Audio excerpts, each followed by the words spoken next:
Sa hospital, tulalang nakatitig lang si Stella sa kisame.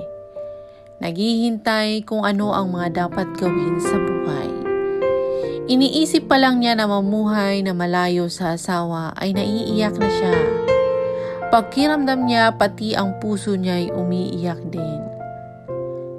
Kapag nalaman kaya ni Charles na buntis ako, pipiliin kaya niya ako? Kausap niya muli ang sarili. Naalala niya ang mahalaga sa pamilya ang anak.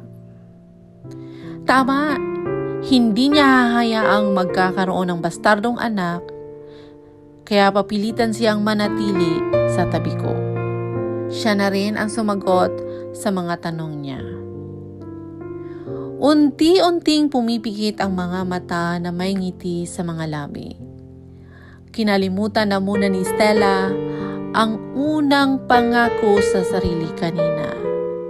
Gusto niyang maging masaya ang anak paglaki nito at buo ang kanilang pamilya. Kinabukasan, hindi alam ni Stella kung ilang oras siyang nakatulog. Nagising na lang siya sa maliwanag na ang paligid. Pagtingin niya sa cellphone ay naka-off iyon. Pa-empty na ang battery niyon kagabi kaya wala siyang dalang charger. Good morning! Kamusta ang pakiramdam mo? Bati ng doktor pagpasok ng silid. Ngumiti si Stella sa bata pang doktor. Mabait ito sa kanya pero hindi nagbigay ng buong information dito. Maayos na po, Doc. Pwede na po ba akong lumabas?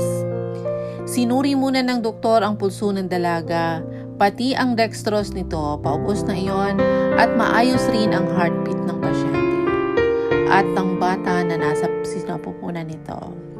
Resitahan kita ng gamot na pampagkapit sa bata at vitamin. Sundin mo ang mga bilin ko at kailangan mong bumalik dito next week. Wala pa rin ba ang asawa mo? Inilibot ng doktor ang tingin sa paligid. Pilit nang umiti si Stella sa doktor. Parating na po siya at susunduin niya ako. Maraming salamat po, Doc, muli. Sandaling napatitig ang doktor sa dalaga bago ngumiti. Alalahanin mo, bawal kang ma-stress. If you need someone to talk, maaari mo akong lapitan. Bilin uli ng doktor kay Stella. Pinigilan ni Stella ang pagluha nang nakangiting tumango sa manggagamot. Alam niyang totoo ang concern nito sa kanya, kahit hindi man sila close at kahapon lang nagkita. At saka, iwasan mong maging emotional, lalo na ang malungkot dahil nararamdaman niya ng anak mo. Marami pang mga payo na dinagdag ang doktor sa kanya. Pati ang maging mabuting ina ay tinuro rin sa kanya. Mukhang ramdam nitong hindi maganda ang relasyon sa asawa. Mabagal ang bawat takbang na lumalabas sa kanya mula sa gusali ng hospital.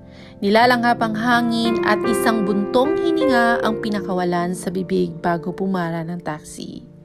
Nagpakatid siya sa bahay nilang mag-asawa at umaasang maayos na ang relasyon nila ni Charles. Pagpasok niya ng bahay ay si Magda agad ang sumalubong sa kanya. Mukhang doon natulog ang mga ito at hindi niya nagustuhan ang tingin nito sa kanya. Saan ka galing?